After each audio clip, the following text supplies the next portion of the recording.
இன்னைக்கு அத்தனை பேத்துக்கு முன்னாடி என்னை எப்படி வச்சு அவமானப்படுத்துறாங்க பத்தி அவங்க மாமியாரு.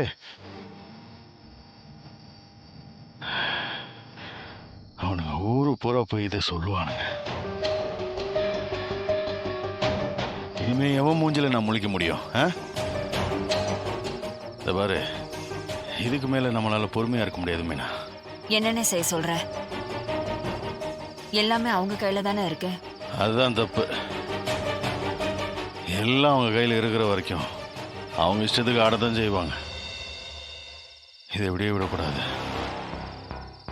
அப்புறம் எல்லா சொத்தையும் கம்பெனியில் இருக்கிற ஒர்க்கர்ஸ் பேரில் எழுதி கொடுத்துட்டு போயிட்டே இருப்பாங்க.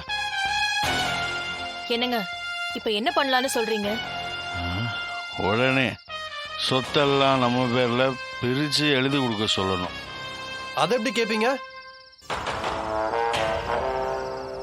ஏன் மாப்பிள்ள கேட்டாதான் என்ன?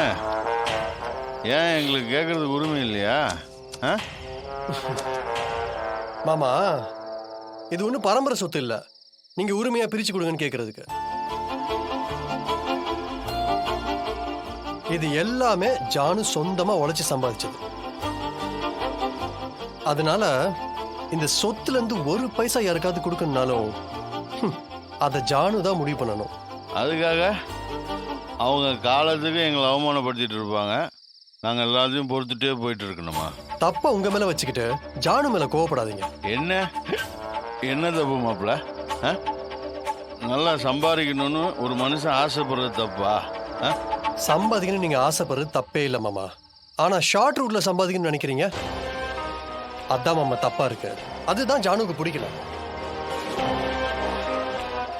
எந்த பிசினஸா இருந்தாலும் அதுல ஜானுக்கு எத்திக்ஸ் ரொம்ப முக்கியமாமா. அதை புரிஞ்சு நீங்க நடந்துக்கோங்க.